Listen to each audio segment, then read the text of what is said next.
Republic Act Number 7722, an act creating the Commission on Higher Education, appropriating funds therefore and for other purposes.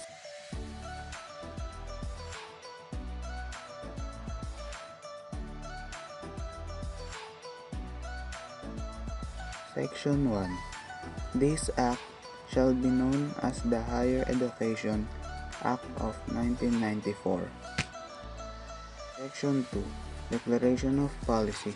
The state shall protect, foster, and promote the right of all citizens to affordable quality education at all levels and shall take appropriate steps to ensure that education shall be accessible to all. The state shall likewise ensure and protect academic freedom and shall promote its exercise and observance for the continuing intellectual growth, the advancement of learning and research, the development of responsible and effective leadership, the education of high-level and middle-level professionals, and the enrichment of our historical and cultural heritage. Section 3. Creation of the Commission on Higher Education.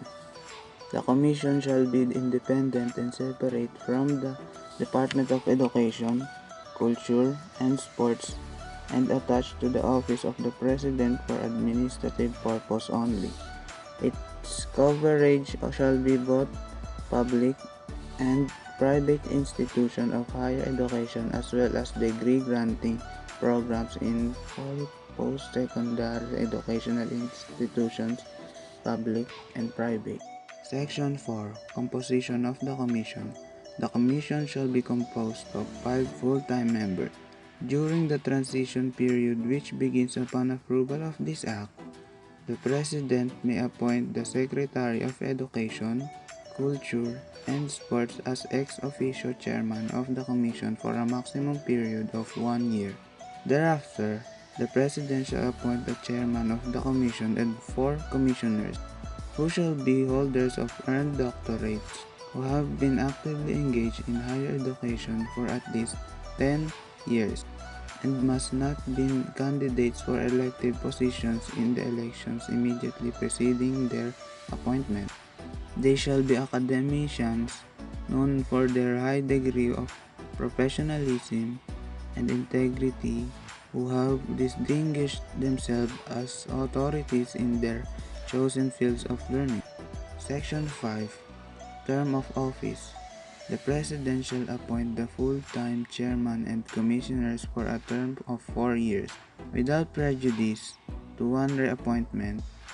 The terms of the initial appointees shall be on a staggered basis. The full-time chairman shall hold office for a term of 4 years, the next 2 commissioners for 3 years, and at least 2 commissioners for 2 years. The commissioners shall hold office until their successors shall have been appointed and qualified. Should a member of the commission fail to complete his term, his successor shall be appointed by the President of the Philippines but only for the unexpired portion of the term. Section 6. Rank and emoluments. The chairman and the commissioners shall have the rank of a department secretary and undersecretary, respectively. They shall receive the compensation and other emoluments corresponding to those of department secretary and undersecretary, respectively, and shall be subjected to the same disqualifications. Section 7. Board of Advisors.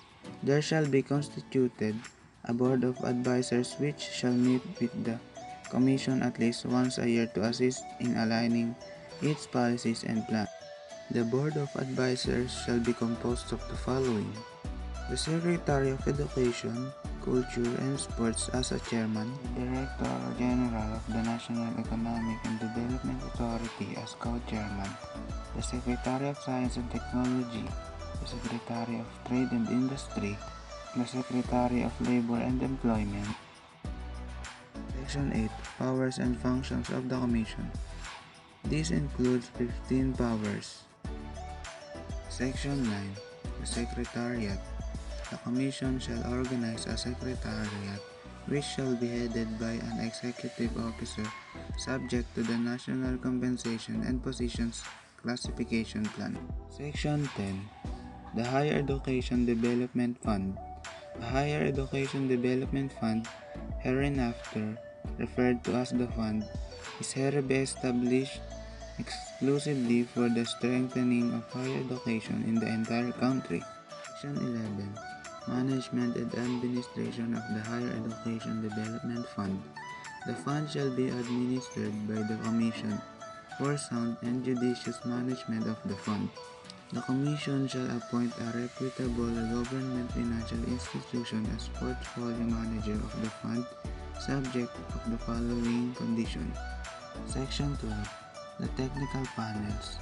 The Commission shall reconstitute and organize technical panels for different disciplines areas. They shall assist the Commission in setting standard and in program and institution monitoring and evaluation. Section 13. Warranty of Academic Freedom. Nothing in this Act shall be construed as limiting the academic freedom of universities and colleges. In particular, no abridgment of a curricular freedom of the individual education institutions by the Commission shall be made. Section 14. Accreditation. The Commission shall provide incentives to institutions of higher learning, public and private, whose programs are accredited or whose needs are for accreditation process. Section 15. Tax exemption. Any donation, contribution, bequest, and grant which may be made to the Commission shall constitute as allowable deduction from the income of the donor for income tax purposes and shall be exempt for the donor's tax. Section 16. Authority. The Commission shall exercise such authority as may be deemed necessary within its premises or areas of operation to effectively carry out its powers and functions and attain its objectives. Section 17. Appropriation. The amount of 500 million pesos is hereby authorized to be appropriated for the seed capital of the fund. The additional amount of 50 million pesos is hereby authorized to be appropriated out of the funds in the National Treasury not otherwise appropriated or out of the Philippine Amusement and Gaming Corporation funds for the initial operations of the Commission. Section 18. Transitory Provisions. Such personnel, properties, assets, and liabilities, functions, and responsibilities of the Bureau and higher educations, including those higher and tertiary education and degree-granting vocational and technical programs in the regional offices under the Department of Education, Culture and Sports, and other government entities having functions similar to those of the Commission or RV transferred to the Commission. Section 19. Repealing Clause. All laws, presidential decrees, executive orders, rules, and regulation or parts thereof which are inconsistent with the provisions of this Act are hereby repealed or modified accordingly. Section 20. Separability Clause. If any part or provision of this Act shall be held unconstitutional or invalid, other provisions hereof which are not affected thereby shall continue to be in full force and effect. Section 21. Effectivity. This Act shall effect upon its approval